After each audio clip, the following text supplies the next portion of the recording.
Bom dia a todos e todas. O nosso evento se aproxima do seu final. E aí, para fecharmos com chave de ouro, queremos convidar ele, que é biólogo, mestre em biotecnologia de micro-organismos, doutor em microbiologia aplicada, pós-doutor pela USP, professor na UFPB e atua na graduação e no mestrado em desenvolvimento e meio ambiente. Ele que vai falar sobre micro-organismos associados à abelha sem ferrão. Recebemos com muita alegria o professor doutor Tássio Brito de Oliveira. Seja muito bem-vindo, professor. Fique à vontade, a casa é sua. Obrigado. Bom dia, pessoal. Recebi esse desafio, de vir aqui falar para vocês. Na verdade, tentar apresentar um mundo que eu acho que a maioria de vocês provavelmente não deve conhecer. E quando ouve falar da palavra micro-organismo, pensa logo no quê? Doença, a gripe, uma infecção. E eu vou mostrar para vocês um outro lado aqui, que é bastante importante, tá? Então, na palestra de hoje, eu vou trazer o tema micro-organismos associados à abelha sem ferrão. O que esses micro-organismos fazem por elas e o que eles podem fazer também por nós. Então, a minha palestra está dividida. Começando um pouquinho falando desse mundo invisível que existe dentro das colmeias. O que a ciência já sabe sobre o papel desses micro-organismos ali nesse microhabitat. O que encontramos nas abelhas aqui da Paraíba. O que eles fazem pelas abelhas, o que podem fazer por nós, falar um pouquinho também do potencial antimicrobiano, de produtos ali da colmeia, como a própolis, e para fechar um pouquinho do nosso trabalho de divulgação científica e concluir a minha palestra. Bom, esse trabalho ele é parte do projeto de pesquisa que nós temos na UFPB, que é chamado Microbiota Associado à Abelha Sem Ferrão. Biodiversidade e potenciais papéis funcionais. Esse projeto tem só 1 ano e meio, que ele está em desenvolvimento, então ele ainda está nos seus primórdios, estamos ainda começando a ter os primeiros resultados por agora. Tá? Então, basicamente, esse projeto está dividido em 5 etapas. Na primeira etapa, logo no comecinho, focamos na parte de amostragem de colônias. Então, fomos fazer coleta de diversos materiais para tentar obter esses micro-organismos que existem na colmeia. A segunda parte foi levar esse material para o laboratório, isolar as bactérias e fungos que estão presentes nesses materiais, bem como o DNA que fica disperso nesse material. Tá? A terceira etapa agora, a gente está na fase de identificar quem são esses micro-organismos e, ao mesmo tempo, tentar identificar o que eles podem estar fazendo para as abelhas. Tá? E, por fim, junto com esse papel funcional das abelhas, a gente tenta trazer um pouquinho para o nosso lado. Será que o que eles fazem pelas abelhas, eles também podem fazer por nós? E, para finalizar, a gente vai poder dar viés de aplicações biotecnológicas desses micro-organismos obtidos nas colmeias. De início, começamos, então, fazendo essas coletas. Nossa primeira coleta aconteceu nas colmeias que a gente tem lá na UFPB, do professor Celso, que é aposentado e trabalhou muitos anos com abelha, na UFPB de João Pessoa. Depois fomos coletar no meliponário do Rômulo, conhecido aqui da maioria, que foi onde a gente conseguiu obter o maior número de colônias, então, para a gente fazer essa amostragem. No segundo ano, a gente foi fazer a coleta lá no meliponário, no Rancho do Caju, também conseguimos amostrar bastante material. No meliponário Brás, do Paulo Romero, lá em João Pessoa também. E no meliponário do Ozano, também coletamos bastante material lá, para trabalhar no laboratório.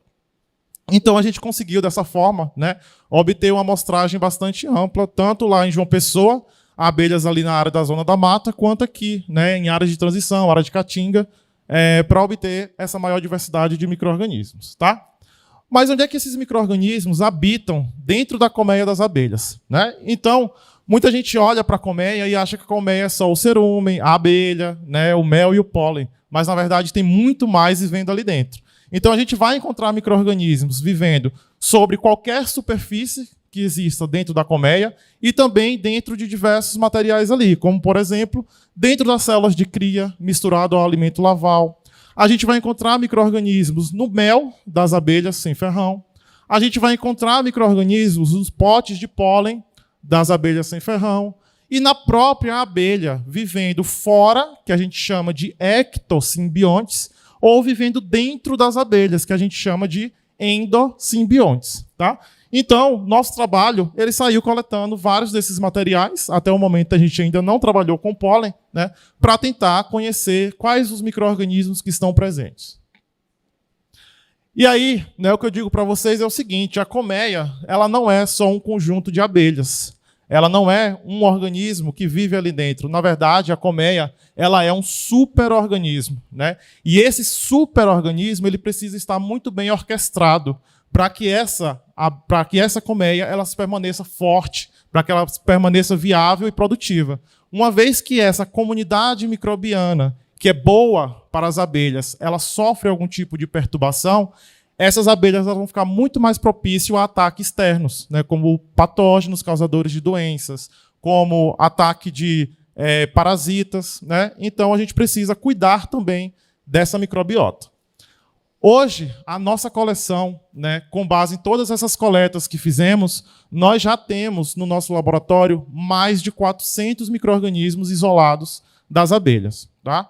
E para manter esses micro-organismos no laboratório, né, para que eles não morram, a gente montou uma pequena coleção onde a gente mantém esses micro-organismos refrigerados, né, com repiques aqui nos meios de cultivo, e também a gente põe eles para dormir, né, no freezer.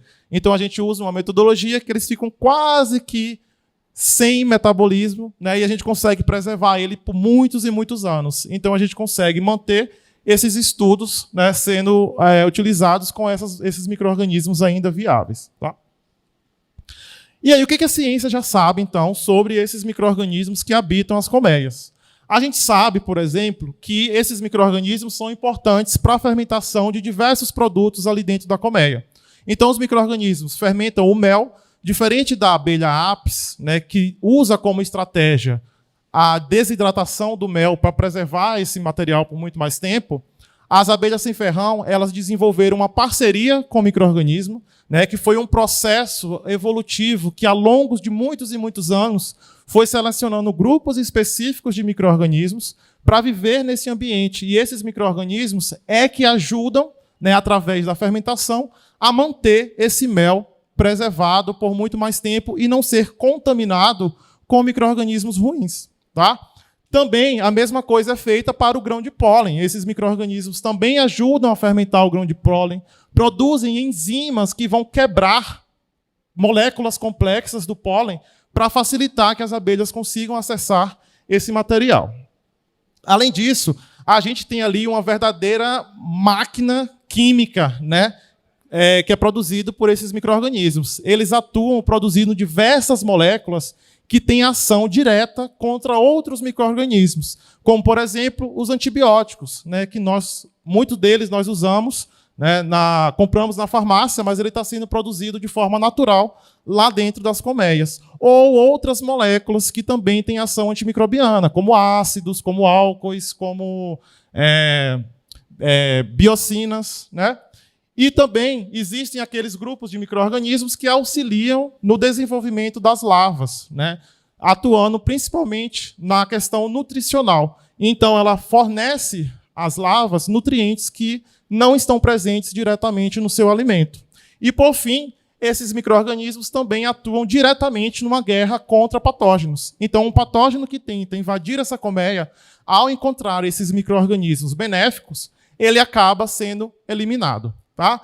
Então, basicamente, a gente tem dois grandes grupos de papéis funcionais aqui. A gente tem aqueles ligados à nutrição e aqueles ligados à defesa. Tá? Então, a gente tenta estudar no nosso laboratório justamente esses dois focos. E quando eu falo em nutrição, esse talvez seja o caso mais interessante. Inclusive, foi a partir desse estudo que eu me apaixonei pelas abelhas sem ferrão. Né? Eu não sei se vocês já ouviram falar, mas o que acontece? Para a abelha virar uma abelha adulta, ela precisa passar por mudanças, né, que a gente chama de metamorfose. Então, o ovo ele precisa virar uma larva, a larva precisa virar uma pupa, e a pupa vai chegar à abelha adulta. Só que aí é que está o segredo das abelhas sem ferrão. Para que ela saia da fase de larva e consiga chegar na fase de pupa, existe um fungo que cresce dentro das células de cria E esse fungo é responsável por nutrir essa larva com moléculas que não estão presentes no seu alimento. E só ao comer esse fungo é que essa larva consegue se transformar, né? Ela consegue fazer essa metamorfose e virar uma pupa. Tá? O nome desse fungo, que foi inicialmente descoberto, né? Ele é chamado de Zygossaccharomyces. Na verdade, é uma levedura que faz um filamento falso, né? Não é um fungo filamentoso. Então, um grupo lá de São Paulo, né, estudando esse fungo, eles descobriram que esse fungo produz esteróis, né, que são moléculas precursoras para que a abelha consiga produzir o hormônio de muda, né? E aí eles fizeram um teste muito simples, né, tentando colocar esse ovo em um material alimentar na ausência de fungo ou na ausência do esterol, na presença do fungo unicamente ou na presença do esterol unicamente. E o que eles observaram é que, ao eliminar os esteróis ou o fungo, menos de 10% das larvas conseguiam chegar à fase de pupa, mostrando aí, então, que existe essa relação, né, de dependência do fungo para que essa abelha consiga chegar à forma adulta. Passado alguns anos, né, eles resolveram ampliar esses estudos para identificar se essa simbiose era exclusiva da abelha canudo, né, que é a Scaptotrigona deplis, ou se ela estava presente também em outras colmeias. E aí eles conseguiram encontrar, então, em diversas outras espécies, a presença desse fungo. Tá? Então, quando a gente abre algumas células de cria em posições muito específicas do disco de cria, a gente consegue observar a presença do fungo ali dentro. Tá? E um fator muito interessante, né, é que esses estudos eles foram todos realizados com abelhas que ocorrem lá no Sudeste. Né? Então, a amostragem foi feita nos estados de São Paulo e Minas Gerais. E aí, quando eu cheguei aqui na Bahia foi ótimo, porque eu sou baiano. Mas quando eu cheguei aqui na Paraíba, eu comecei a me perguntar, será que tem estudo sobre isso? E eu não encontrei. E aí eu falei, será que está presente nas abelhas da Paraíba também? Então a gente começou a investigar. Né? Para vocês terem uma ideia, até esse momento, né, o que há registrado na literatura é a presença desse fungo para 4 gêneros de abelha, que é Partamona, Tetragona, Scaptotrigona e a Melípona. Tá? Então, outros gêneros também já foram avaliados e não foi encontrado, tá? Até o momento. Então, a gente tem aqui, ó, essa distribuição. Então, a gente vê que os fungos isolados de diferentes espécies do mesmo gênero, eles são muito próximos uns aos outros, quando a gente olha para a filogenia desse grupo, mas eles são distantes de outros gêneros, né? Indicando que possivelmente são espécies de fungos diferentes, convivendo com os diferentes gêneros de abelha sem ferrão. E aí a gente começou a fazer essa busca aqui, então, pela Paraíba. Né? Essa foi o primeiro trabalho, né, de um aluno de iniciação científica, e a gente começou a fazer essa busca.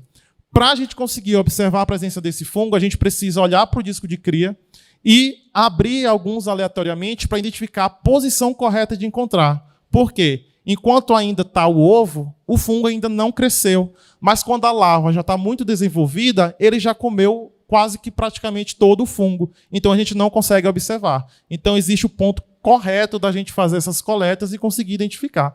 E aí conseguimos, então, né, aqui observamos na presença do fungo na cupira e também, novamente, observamos a presença do fungo na Scaptotrigona deplis. Tá?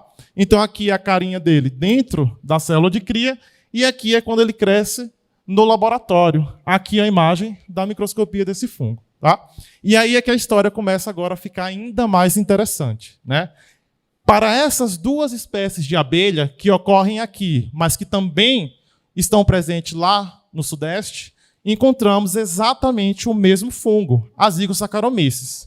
Porém, quando a gente começou a fazer a observação da presença de um fungo nas abelhas que são exclusivas do Nordeste ou Norte-Nordeste, não encontramos aquele fungo. Tá?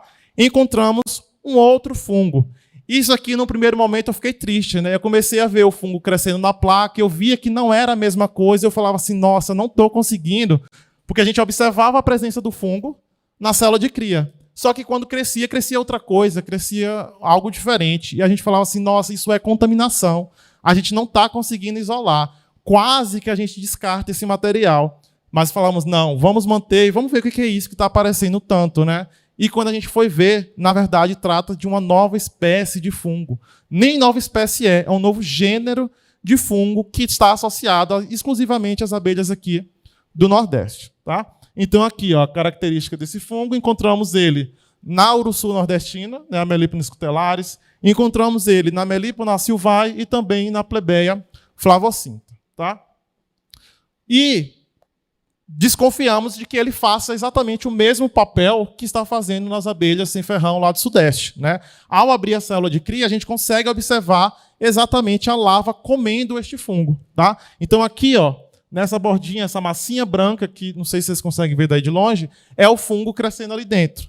E a gente vê, ó, a larva arrancando o micélio do fungo da parede para se alimentar. Conseguem ver daí? Pronto. Então, isso nos dá um indício de que sim, as abelhas daqui elas estão se alimentando desse fungo que é diferente do fungo lá do Sudeste. Aí a gente foi, então, né, para análises mais refinadas. Extraímos o DNA desses fungos e pedimos para fazer o sequenciamento para a gente comparar se o DNA eram iguais ou se eram diferentes. E aí confirmou a nossa a hipótese que a gente tinha inicialmente. Então, a gente vê aqui, ó, que Partamona cupira e a Scaptotrigona deplis é exatamente o mesmo fungo que ocorre lá no Sudeste.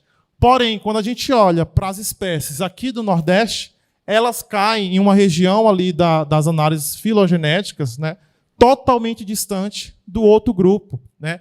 A espécie mais parecida com esse fungo são espécies deste gênero aqui, Leiothécio, mas ainda assim, elas são muito distantes. Tá? Então a gente tem aí uma nova descoberta para a ciência, né? São espécies vivendo exclusivamente nesse ambiente, que até o momento não foi encontrado em nenhum outro ambiente. Tá? E aí isso aí ela traz outra implicação para a gente. Né? Quando a gente fala de conservação das abelhas, não são só as abelhas que estão sendo conservadas. Quando uma espécie de abelha ela é extinta, ela não está indo sozinha. Ela está carregando com ela uma grande diversidade de micro-organismos que habitam exclusivamente aquele ambiente. Tá? E aí a gente continua a busca. Né? Então fomos atrás de mais colmeias em diferentes locais das mesmas espécies e também espécies diferentes. Até o momento a gente conseguiu amostrar 12 espécies em diferentes locais. Algumas, como a Uruçu nordestina, a gente já conseguiu 4 colmeias diferentes. Né? Tudo isso para quê? Para a gente tentar reforçar essa hipótese de que, de fato, em todas as abelhas do Nordeste, a gente encontra um fungo diferenciado. Tá? Em algumas espécies, né, como a Mirindroriana, a Iraí, a gente não encontrou o fungo ainda. O que não significa de que ele não está presente. Né? Talvez a gente ainda não achou o ponto certo de encontrar esse fungo. Tá? E aí, depois dessa nova exploração, né, a gente conseguiu obter os dados para mais 2 espécies, que foi a Melipona subnítida e a Tetragonisca angustum. Tá? E aí, né, o que a gente tem hoje é esse cenário. Nós temos a presença de um fungo, né, que é diferente das abelhas do Sudeste. 3 novos relatos da existência de um fungo para o gênero Melipona. Temos um novo relato para o gênero Partamona, né, porque é uma espécie diferente do trabalho anterior. Temos a confirmação, né, da existência também do fungo, novamente, para a Scaptotrigona deplis. E para 2 novos gêneros que não haviam sido descobertos anteriormente, nós encontramos aqui também na Paraíba. E aí a gente começa a pensar nas ameaças invisíveis, né? Naquelas ameaças que a gente sabe muitas vezes que é, ou discute se ele é ou não danoso para a abelha, né? Mas a gente também tem aqueles que a gente sabe que talvez não seja danoso para a abelha, mas que pode ser danoso para os micro-organismos. Né? E aí discute-se tanto sobre o NIM que a gente resolveu testar algumas formulações comerciais, né, de extrato, né, de óleo de NIM para saber se esse óleo ele seria capaz, né, se ele teria algum efeito sobre esse alimento das larvas.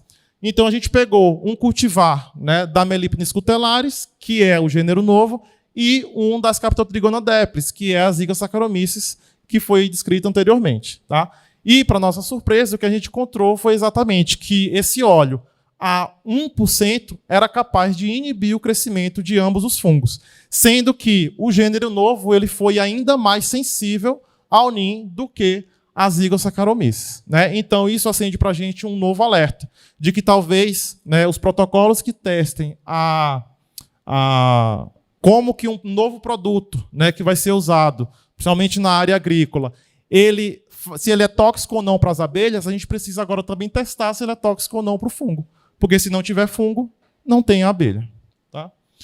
E a gente não parou só nisso aí, não. A gente continuou essas amostragens para isolar todos esses micro-organismos que a gente encontra. Então, coletamos a amostra de mel de todas aquelas espécies, coletamos a amostra do alimento larval, coletamos a amostra das abelhas para isolar micro-organismos da superfície externa e para isolar micro-organismos do intestino das abelhas também. Tá?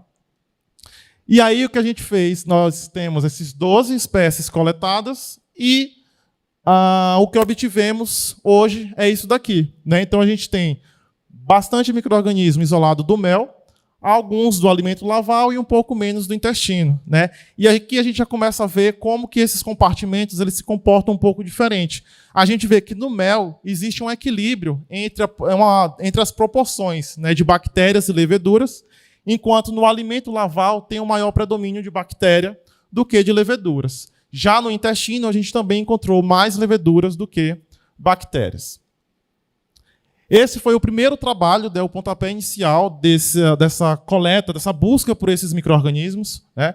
Nesse primeiro momento, coletamos 6 espécies de abelha e a gente conseguiu obter 96 isolados de bactérias, 49 de leveduras e 12 fungos filamentosos, né? Totalizando 157 isolados. E aí aqui a gente vê uma coisa bastante legal, né? Quando a gente observa, por exemplo, a proporção de bactérias e fungos no alimento larval, como eu citei anteriormente, a gente vê que no alimento larval tem muito mais bactéria, né, na maioria dos casos, do que fungo. Quando a gente olha para as amostras de mel, a gente vê que proporcionalmente elas são quase que equilibradas, né, tendo ali quase que 50-50 de ambos os grupos.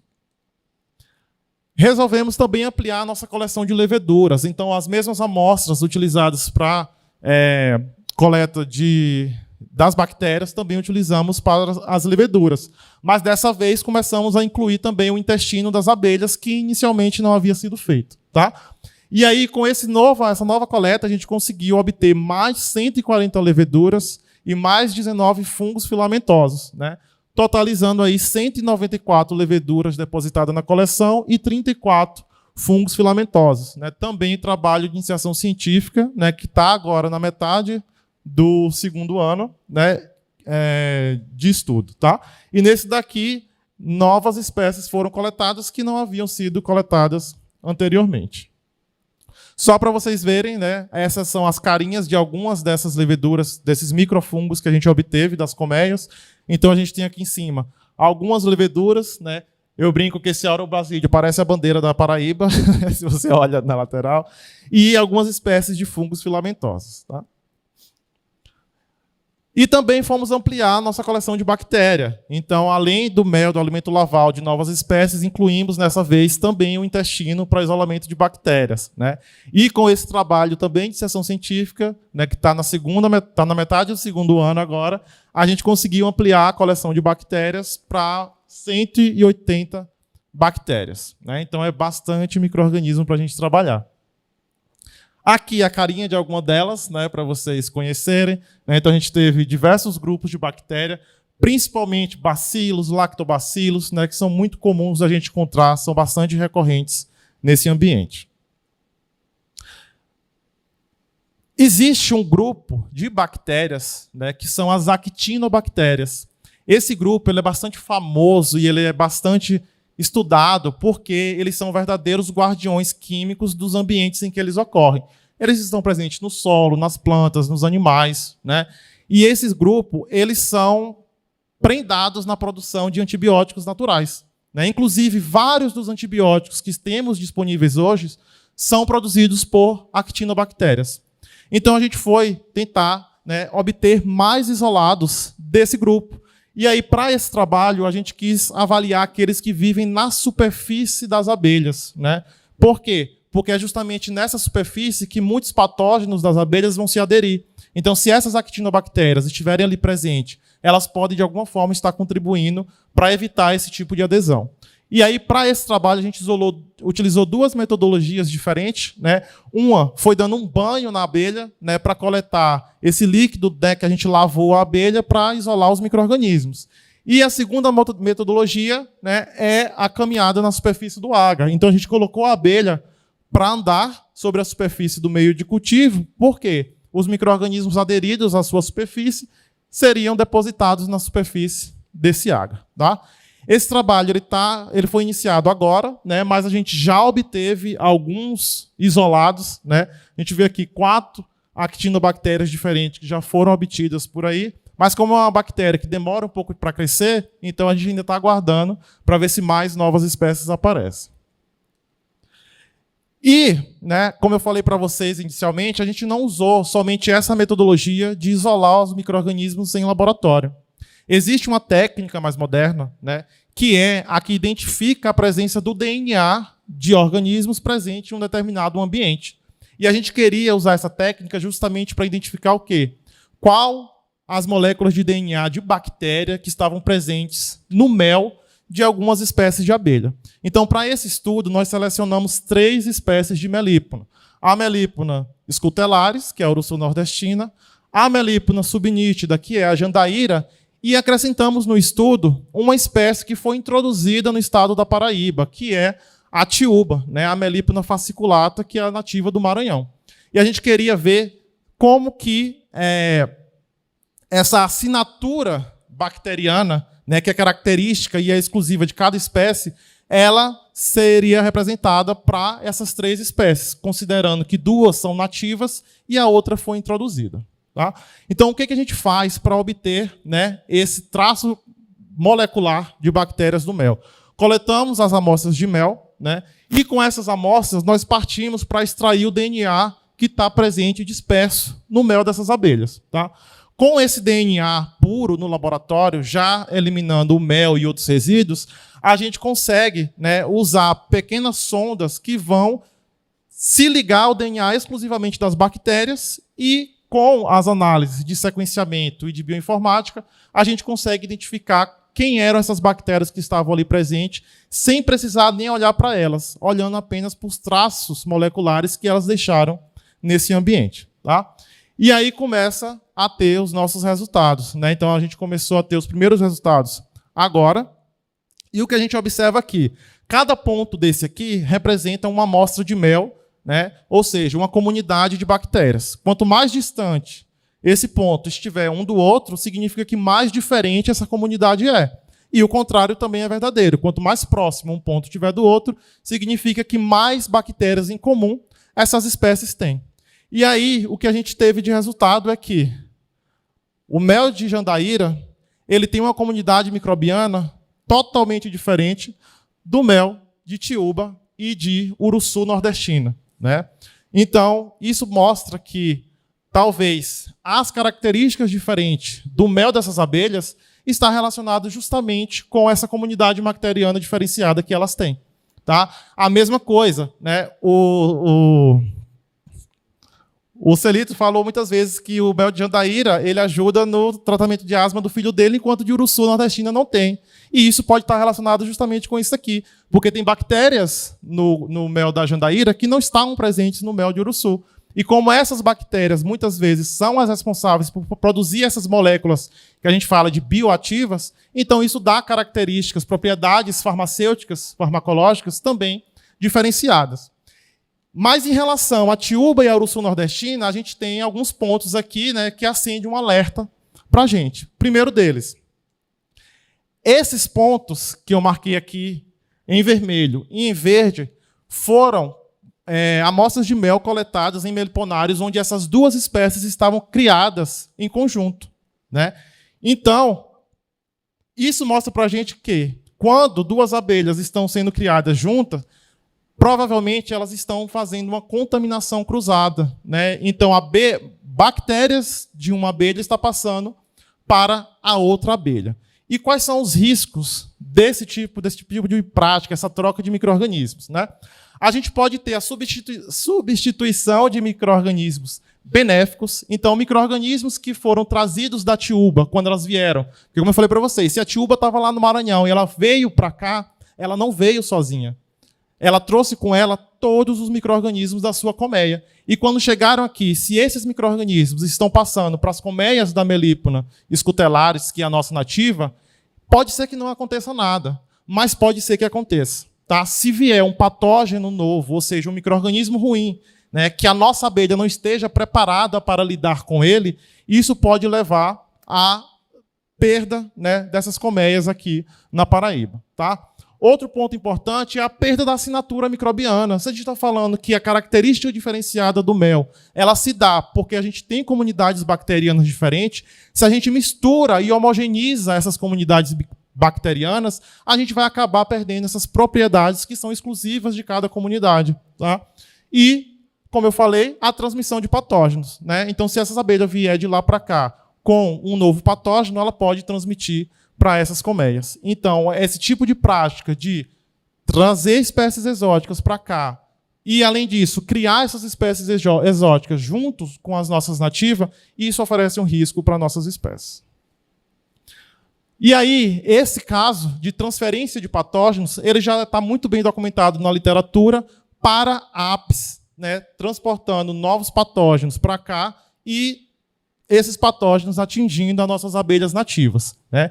E aí agora, com esse crescimento, esse boom da meliponicultura, a gente está observando o mesmo movimento ocorrendo, né? De várias espécies sendo translocadas e fazendo essa mistura de espécies, né, exóticas em áreas fora do seu local de ocorrência natural. E isso acende alerta justamente em relação à possibilidade de transferência de patógenos agora entre as abelhas nativas, mas também, né, pela competição por recursos, né, das próprias abelhas que ocorrem nessa região. Então é uma prática que a gente tem, né, que lutar para que ela seja, que ela não ocorra, né, que ela seja evitada. Aqui só para a gente ver um pouquinho de quem são essas bactérias que a gente encontrou, né, no mel dessas abelhas. Então a gente tem aqui a diversidade de bactérias no mel de Tiúba, de Uruçu nordestina e de Jandaíra. Então, vocês veem que cada mel tem um traço bacteriano diferente um do outro. Né? Mas, o que elas têm em comum são algumas espécies que já são bastante comuns no mel de diversas espécies de abelha. Né? Uma delas é a Acetilactobacillus, que é uma bactéria conhecida por produzir ácido lático. Né? E, ao produzir o ácido lático, ela acaba acidificando o mel e contribuindo para a preservação desse material. Encontramos também a Cinetobacter, né, que é uma bactéria já conhecida por produzir diversos compostos que têm atividade antimicrobiana, também contribuindo para a preservação desse alimento, né, do mel, já que isso vai evitar que outros micro-organismos cresçam ali dentro. E, por fim, a Bombella, né, aqui em amarelo, que encontramos também em diversas espécies, que é uma bactéria que usa o álcool presente ali no mel, que foi fermentado pelas leveduras, para transformar esse álcool em ácido acético, contribuindo ainda mais para a acidificação desse mel e aumentando o seu tempo de preservação ali dentro da colmeia. Tá? E aí a gente começa a pensar em novas ameaças. Né? A gente tem aí, talvez, uma das mais citadas quando a gente pergunta das ameaças à abelha sem ferrão, que é o uso de agrotóxicos. Né? Então, eu achei esse trabalho aqui, que saiu agora em 2026, ele faz uma revisão da literatura, onde vários trabalhos utilizaram de agrotóxicos para testar o efeito sobre as abelhas sem ferrão e as abelhas com ferrão. Né? Foram mais de 170 trabalhos avaliados e eles viram que em 72% dos experimentos, as abelhas nativas elas eram muito mais susceptíveis aos efeitos do agrotóxico do que as abelhas com ferrão, né? Mostrando, então, a alta sensibilidade que essas abelhas têm a esses componentes. Aí a gente começa a pensar, né? Agora está na moda a gente falar dos bioinsumos, né? Que são o uso de micro-organismos, por exemplo, na agricultura, que é uma prática sustentável, e de fato ela é. Né? Ela é bem menos nociva do que os agrotóxicos. Mas será que ela é tão segura assim para as abelhas? Né?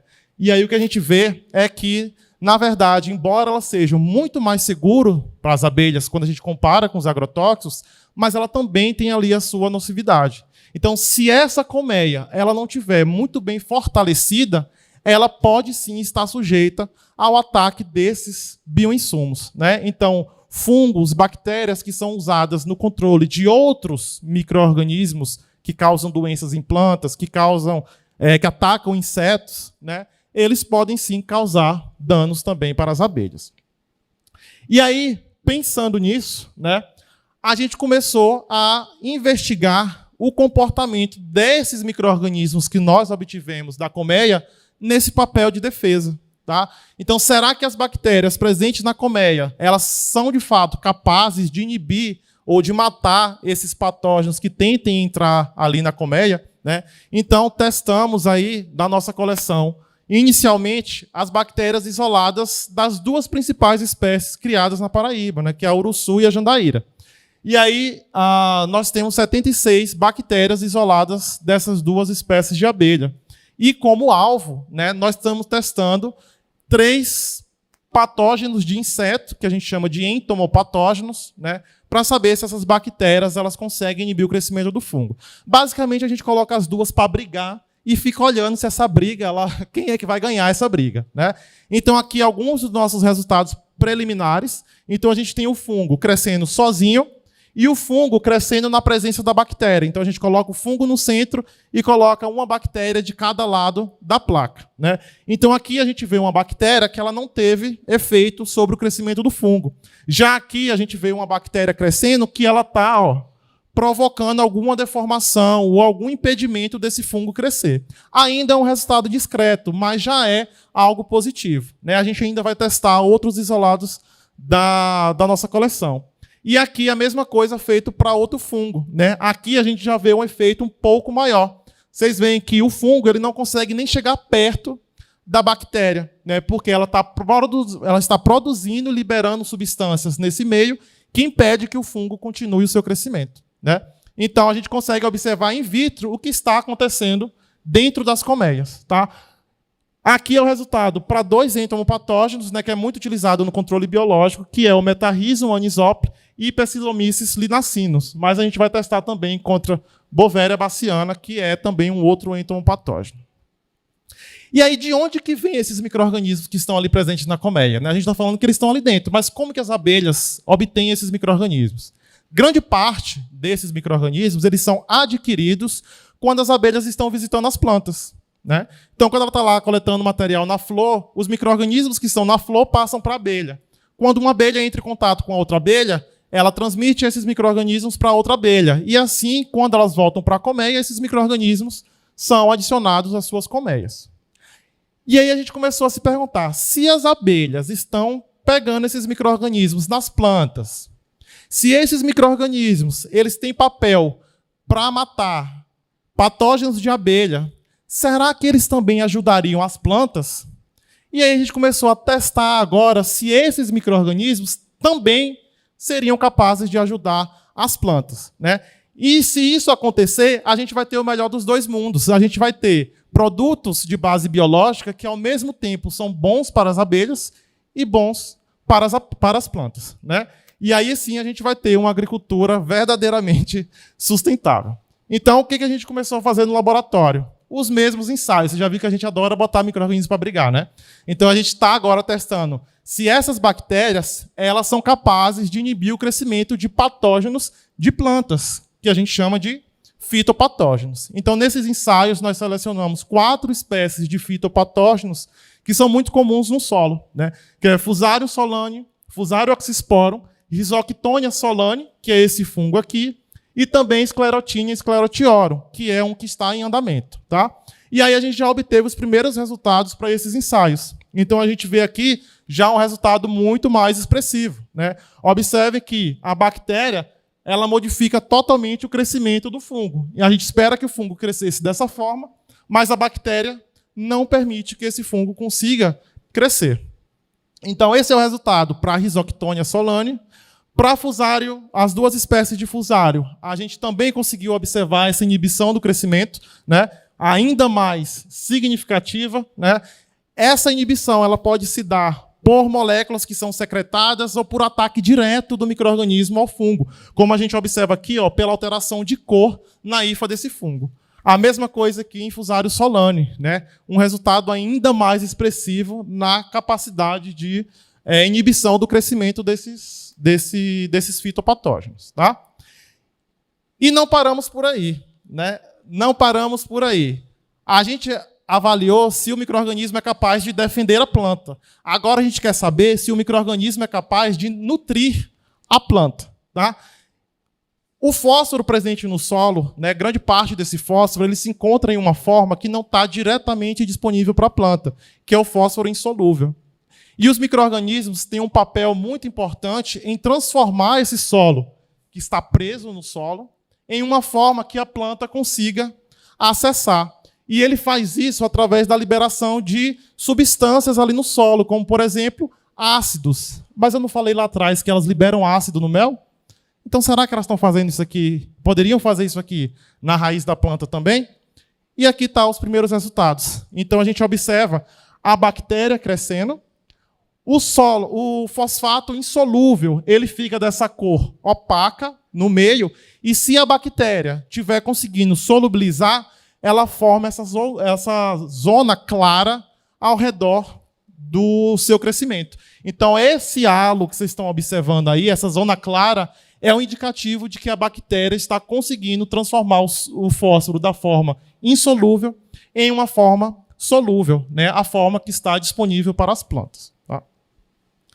E, por enquanto, estamos fazendo um ensaio com fósforo, mas vamos fazer um ensaio também com zinco, né, que está em andamento. Infelizmente, não ficou o resultado pronto a tempo. Além das bactérias, né, que já são bastante potentes, já temos resultados bastante interessantes, também vamos testar se as leveduras que estão ali presentes são capazes de matar outras leveduras ou outros fungos filamentosos. E por ela matar, né, as suas amiguinhas, né, leveduras, elas recebem o nome de leveduras killer, né? Quase uma serial killer da vida vivendo ali dentro desses ambientes. Então, esse fenótipo killer é justamente a capacidade dessas leveduras de produzir uma toxina que mata outros fungos. Tá? E se ela é capaz de produzir essa toxina, significa que ela tem potencial para ser utilizada também no biocontrole. E aí iniciamos os nossos primeiros testes. Né? Até o momento, a gente não encontrou uma levedura killer, mas a gente só está na fase de adaptação dos protocolos para conseguir identificar. Então, a gente espera que, com o final desses ensaios, a gente consiga identificar algumas espécies de levedura que tenham esse fenótipo killer vivendo dentro das colmeias de abelha. Tá? E não parou também por aí, né? Como eu falei para vocês, além dos micro-organismos, existem outros produtos interessantes ali dentro do ambiente da colmeia das abelhas, como é o caso da própolis. Né? E muito se fala sobre o potencial do própolis como agente antimicrobiano. Né? Muita gente usa para evitar doença ou quando está doente. Tá? E aí, esse trabalho aqui, a gente foi avaliar como, né, se existia um padrão, se todo própolis ele é igual. Se Scaptotrigona depelis, ele é capaz de produzir o mesmo própolis independente de onde ele esteja. Então, coletamos amostras de própolis em 10 diferentes locais, né, lá na zona da mata paraibana. Fizemos o extrato desse própolis, né, seguindo o mesmo protocolo que é feito comercialmente, para testar a efetividade desse própolis. E o que a gente queria saber é quão potente esse própolis é e se há variação a depender do local que ele esteja. Né? Então, a gente fez diversos ensaios in vitro, né, fazendo diluições desse própolis para a gente conseguir encontrar qual era a menor concentração que a gente poderia utilizar que já seria capaz de inibir o crescimento microbiano. E aí a gente começa a ter uns resultados bastante interessantes. E a primeira resposta para a pergunta, né, se há variação, é sim, há variação a depender de onde ela esteja presente. Tá? Então, as 10 amostras de própolis tiveram comportamentos completamente distintos. Tá? Aqui é o ensaio que fizemos contra bactérias patogênicas. Né? Então, várias bactérias, como Escherichia coli, Pseudomonas aeruginosa e a Staphylococcus aureus, testamos frente a esses patógenos. E, em relação aos fungos, testamos contra várias espécies de Cândida, né? A Cândida albicans, a Cândida cruzi e agora a Tropicalis e também Streptococcus mutans, que é uma bactéria que ocorre e causa infecção de garganta. Tá? Mas esses resultados ainda estão em andamento. E aí eu chamo a atenção para 2 extratos. Tá? Um deles, o extrato coletado na região de Gramame e o outro na região de Santa Rita. Tá? Então, veja a diferença da atividade desse própolis, né, nessas 2 áreas. Enquanto na área de Gramame, quantidades muito pequenas, microgramas do própolis, já foi capaz de inibir o crescimento dos micro-organismos, para a região de Santa Rita a gente precisou aumentar a dose para que a gente conseguisse ter essa inibição. O mesmo micro-organismo, a mesma espécie de abelha, só que própolis produzidos em regiões diferentes. Tá? E, né, esse trabalho ele não podia ficar preso dentro do laboratório. Né? Então, todos esses dados que eu estou passando para vocês aqui, a gente transformou ele em um projeto, na verdade, um subprojeto do nosso projeto de extensão. A gente tem um projeto de extensão que se chama Expedição ao Micromundo. Tá? O link, ó, o QR Code está aqui do Instagram, quem quiser seguir. Então, nesse projeto, a gente tenta justamente mostrar o outro lado da microbiologia, que não é esse lado das doenças, né? Não é o lado dos micro-organismos ruins, mas sim esses micro-organismos que são benéficos e podem ter várias aplicações diferentes, né? E tem um papel ambiental muito importante. E dentro desse projeto, a gente tem um subprojeto que é o segredo das abelhas sem ferrão, que é justamente para mostrar esse mundo microbiano que é bom para as abelhas sem ferrão. Tá? E aí a gente já esteve, né, lá no Dia da Abelha, no Rancho do Caju, no finalzinho do ano passado, a gente levou um pouco do nosso projeto para lá. Tá? E também, esse ano, no começo desse ano, a gente participou de um evento de férias na Bica, né, que é o Parque Zoobotânico lá de João Pessoa, e a gente levou alguns dos nossos materiais para exibir para as crianças que estavam presentes lá nesse dia. Tá? E aí algumas considerações, né, sobre o nosso trabalho. Então, no invisível das colmeias está a chave para um futuro mais sustentável. Né? Então, a gente tem ali um verdadeiro hotspot de biodiversidade, com um grande potencial para a descoberta de novas espécies. Com a descoberta de novas espécies, a gente pode descobrir novas aplicações, né? Pode compreender qual a importância desses micro-organismos para as abelhas, né? E também aplicá-las em outros aspectos. Então, o que a gente conseguiu até o momento foi a obtenção de mais de 400 cepas de micro-organismos que estão depositados nessa coleção, né? E que a gente vai estudar esses micro-organismos até esgotar as possibilidades, e quando esgotar a gente vai descobrir que tem pergunta que a gente ainda não respondeu. Né? A gente já identificou bactérias que inibem patógenos de plantas e patógenos de inseto, né? Que são os fito- e os entomopatógenos. A gente já encontrou bactérias que são capazes de solubilizar fosfato. Encontramos um provável gênero novo, né, fortes indícios de que é um gênero novo de abelha, com mais de uma espécie diferente ali dentro. Detectamos que o própolis ele tem, sim, atividade contra patógenos humanos, né, mas que há uma variação no seu potencial, a depender da região onde ele é produzido. E os próximos passos do nosso trabalho é continuar nessa busca, né, por potenciais bioinsumos que ocorram ali dentro. Então, os próximos testes que a gente vai fazer é se esses micro-organismos são capazes de fixar o nitrogênio atmosférico, se eles são capazes de produzir hormônios vegetais, né, que são os fito-hormônios, para estimular o crescimento de planta, se eles são capazes de solubilizar zinco, se eles são capazes de sequestrar ferro no solo. E também a gente quer iniciar uma nova etapa, que é testar se os produtos das abelhas eles são tão bons para nós, humanos, será que esses micro-organismos também podem ser de forma isolada? Então a gente quer saber se esses micro-organismos poderiam ser utilizados como probióticos humanos, né? Assim como a gente tem o Yakult da vida, né? Esses micro-organismos que são bem para o nosso intestino, a gente quer saber se os que vieram da colmeia das abelhas sem ferrão também teria esse mesmo potencial. Bom, quero agradecer, né, as agências de fomento, né, que fomentaram principalmente as bolsas de pesquisa, né, do nosso laboratório, e também algumas análises que a gente fez, a toda a equipe envolvida, né, que sem eles a gente não teria todos esses resultados, somente 1 ano e meio de projeto. Né, quando a gente para juntar e montar tudo que a gente fez, a gente vê que realmente não é pouca coisa em tão pouco tempo. Né? E fica aí também o link, né, quem quiser encontrar a página do nosso Instagram, nosso projeto de extensão, né? E estou aberto também a perguntas e a dúvidas de vocês. Obrigado.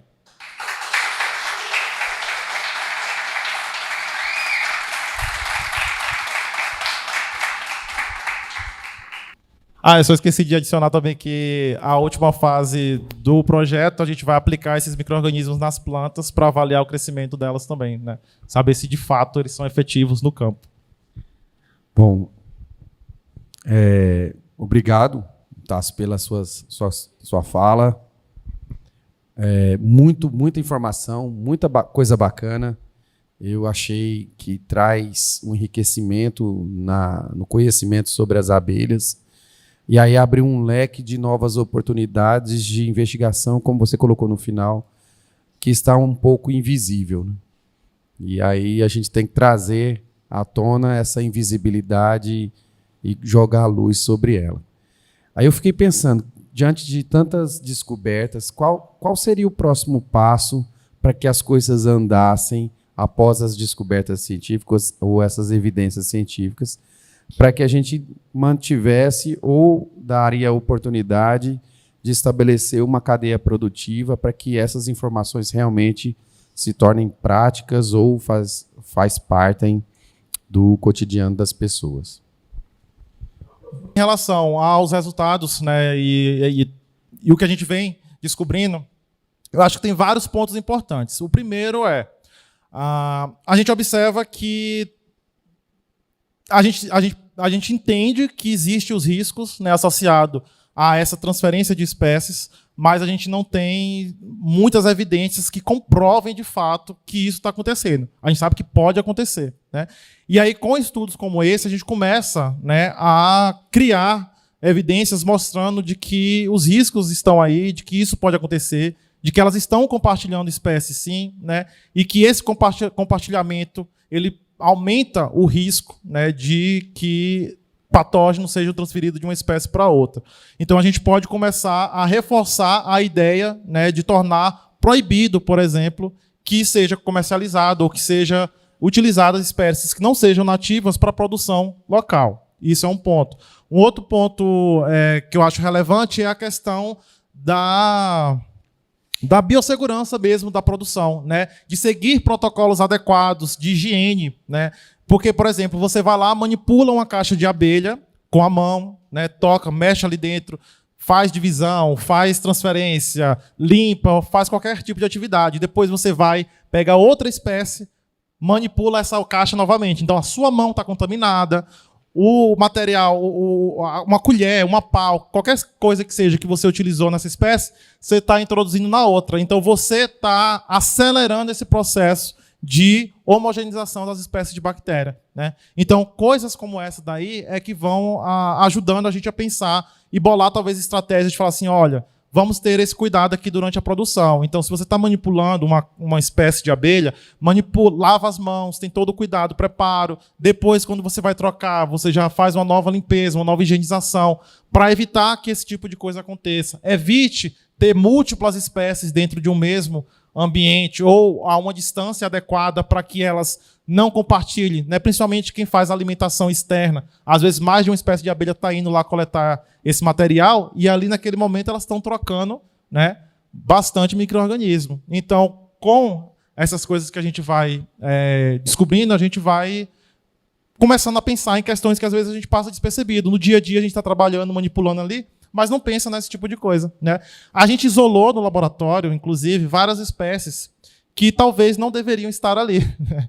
Que são micro-organismos que fazem parte da nossa microbiota normal, né? Da nossa mão, da nossa pele, e que a gente encontrou presente nos isolados das abelhas. Então, fortalecendo essa ideia de que a gente está contaminando aquele material, né? Então, esse cuidado de higiene, esse cuidado de não introduzir espécies, né? De como manter, manipular, acho que tudo isso aí é importante, porque no final vai mexer também com a qualidade do produto, né? É manter a identidade, é manter a qualidade, a segurança alimentar e todos os processos associados. Boa tarde. Eu estava me segurando para poder fazer a pergunta, mas disse, não, é melhor fazer porque eu não vou chegar em casa com essa dúvida e depois acabar perdendo, né? Eu estou terminando o curso de agroecologia aqui no campus 2 da UEPB, faço parte do grupo de pesquisa da professora Hélida de Agrobiodiversidade do Semiárido. E há muitos anos a professora Hélida vem trabalhando com o resgate da batatinha agroecológica, ou esse novo termo, né? O resgate da batatinha nesse modus operandi orgânico, né? E aí vem se enfrentando muitas questões que dentro da área de pesquisa vem levando perguntas e vai se estimulando a fazer essas pesquisas lá. E o foco principal lá no campus é sobre controle biológico de, inclusive, alguns micro-organismos que você fez teste aí, como Rhizoctonia, Scleródium. E aí eu queria fazer uma pergunta nesse seguinte sentido. Você acredita que pode ser feita uma parceria da UFPB, você é da UFPB, né? Para fortalecer para auxiliar no fortalecimento da batatinha agroecológica aqui na Borborema? Essa pesquisa. E a resposta é com certeza, né? Essa coleção está sendo construída, ela não é do laboratório, ela é nossa, né? Então, a ideia é manter esse micro-organismo lá, mas ele está disponível. Quem quiser fazer qualquer tipo de teste, qualquer tipo de ensaio, é só entrar em contato que ele tá, não é meu, né? Ela é tudo nosso. E grande parte desses micro-organismos eles foram isolados daqui, né? Ou seja, são micro-organismos que provavelmente vão estar muito bem adaptados a essas condições. Então, sim, se quiserem fazer testes, se quiserem fazer ensaios, os micro-organismos estão lá disponíveis, né? Então, os ensaios de controle biológico, a gente já tem resultado. Então, possíveis espécies para testar, a gente já tem também. Agora, a parte de crescimento, promoção de crescimento vegetal é que ainda está em andamento, né? Então, essa parte aí a gente ainda não tem completo todos os resultados. Então, quem quiser, gente, ó, tá disponível, viu? Quem quiser ir conhecer também, o UFPB lá de João Pessoa, tá? A porta do laboratório está sempre aberta para vocês. Boa tarde. Todo esse projeto, todo esse desenvolvimento, né, do campo científico, né, dos estudos, da pesquisa, os resultados positivos, né, toda essa busca para entender melhor como é que funciona, tem um projeto futuro para isso ser passado, né, ser colocado, por exemplo, de forma mais compreensível, de acesso mesmo aos próprios meliponicultores, para que eles possam ter um entendimento melhor de como cuidar, como reparar, ter esse informativo, né, de tudo isso que está sendo pesquisado de forma do campo científico, né, ser traduzido e levado, né, para essas pessoas que realmente estão ali com a mão na massa, trabalhando com elas diariamente, poder ter, né, como o Celito tinha falado, errar menos, né, aprender mais e conseguir aí ter um desenvolvimento melhor, né, das suas próprias abelhas, no seu próprio campo mesmo de trabalho, né. Tem uma ideia, isso já está sendo aplicado, como é que está? Então, nesse trabalho que a gente fez, né, que a gente tentou identificar o traço molecular de bactérias do mel, o último é o trabalho de dissertação da minha aluna de mestrado, e a proposta é que o último capítulo da dissertação de mestrado dela seja justamente criar, né, um portfólio, um material didático que traduza essa informação justamente para o público que não é da área acadêmica, né? Então, a gente tem, sim, esse objetivo, né, dentro do nosso projeto, e não só para esse, né? Na verdade, o que a gente quer é estar sempre tentando traduzir da forma mais acessível possível, né, essas informações.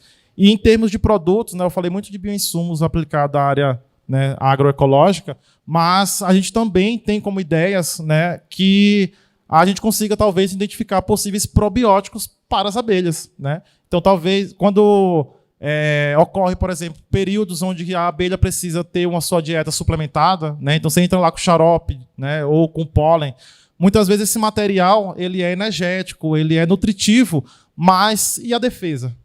Né? Se a abelha não está saindo da colmeia e ela não está adquirindo micro-organismos benéficos do lado de fora para levar lá para dentro, essa colmeia ela pode começar a enfraquecer e ficar susceptível ao ataque de patógenos. Então, de repente, a gente poderia também aplicar nessas colmeias esses micro-organismos de defesa, né? E dessa forma a gente manter não só nutrida, mas também com seu sistema de defesa imunológico, né? De forma mais ativada durante esses períodos.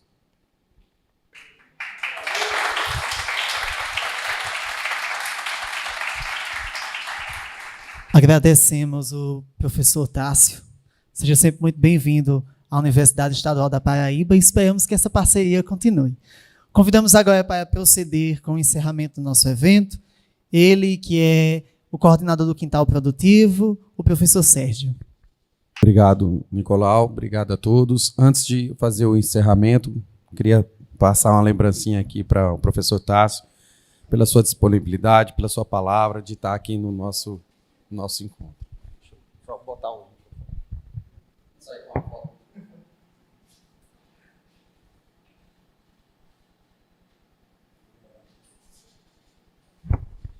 Bem, então estamos chegando ao final do nosso primeiro encontro de meliponicultura. Me sinto muito feliz e agradecido por a gente ter conseguido dar conta do recado. É um início, é um começo só, mas acredito que a gente tem forças e fôlego e assunto, né, para a gente continuar fazendo outros eventos daqui para frente. Se esse eu considerei como um evento de muito sucesso, acredito que os demais a gente só tem a evoluir. Tivemos quase 100 inscritos, né? Foram palestras interessantes, tentamos conectar não somente o mundo científico, mas também com a prática de quem exerce a atividade da meliponicultura e, ao mesmo tempo, entrelaçar tudo isso numa nova forma de conhecimento.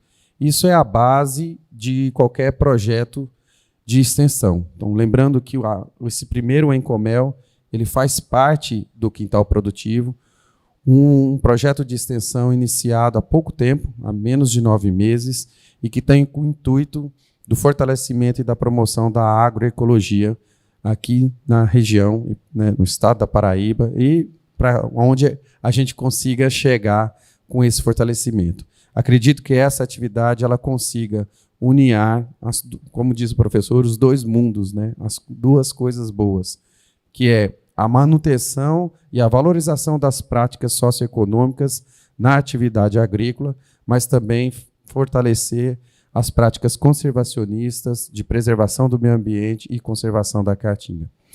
Então, para finalizar mesmo, só queria fazer os agradecimentos finais à Universidade Estadual da Paraíba por todo o apoio logístico, pelo espaço físico que a gente teve, né, que ela teve a oportunidade da gente estabelecer aqui no auditório da psicologia, aqui no Anfi 2, no espaço do CCBS, ali o espaço do nosso Quintal Produtivo. Gostaria também de agradecer à Proeste PG, que nos também deu o apoio da logística e o apoio financeiro para que a gente conseguisse levar para vocês um material, mesmo que seja um material simples, mas o coffee break, o aluguel das tendas, toda a parte também do audiovisual, né, a questão do material gráfico. Então, muito obrigado à Proeste PG, ela financiado pela CAPES, né? A CAPES, como sempre, financiando bons projetos e incentivando essa interconexão entre a ciência e a sociedade. E, por fim, gostaria de agradecer a minha comissão organizadora, que sem ela também eu não conseguiria fazer e promover esse evento. Há mais de 2 meses a gente está pensando e planejando sobre isso, então todas as pessoas envolvidas na comissão, né, começou com uma ideia do coordenador do Meliponário Rômulo, né, e a gente tocou isso para frente. E a ideia não é somente fazer um evento da meliponicultura, mas de cada um dos setores ali do Quintal Produtivo, né, sobre viveiro, sobre compostagem, sobre SAFs, sobre hortas. Então vocês aguardem. E já fazendo um spoiler aí, teremos no dia 10, 11 e 12 um novo curso promovido pelo Quintal Produtivo. Agora, dessa vez, Crio Biotecnologia de Sementes Crioulas. Então, vai ser um curso de vagas limitadas, são somente 20 vagas, são 3 dias de curso teórico-prático sobre como a gente pode manter e utilizar baixas temperaturas para sementes crioulas dentro de uma agricultura sustentável. E, por fim, a minha comissão, né, de monitores e monitoras, sempre atentos, com alta responsabilidade. Muito obrigado por esse tempo que vocês passaram aqui nos ajudando a concretizar esse evento, que eu considero que foi um evento, apesar de inicial, muito bem planejado, executado e com muito sucesso. Por fim, ao nosso amigo, e muito obrigado pelo convite ter aceitado, viu, Nicolau, de fazer essa parte da cerimonial, e o pessoal aí do audiovisual, Natan, Alisson, por estar nos acompanhando. Muito obrigado a todos e até o ano que vem com o próximo segundo Encomel.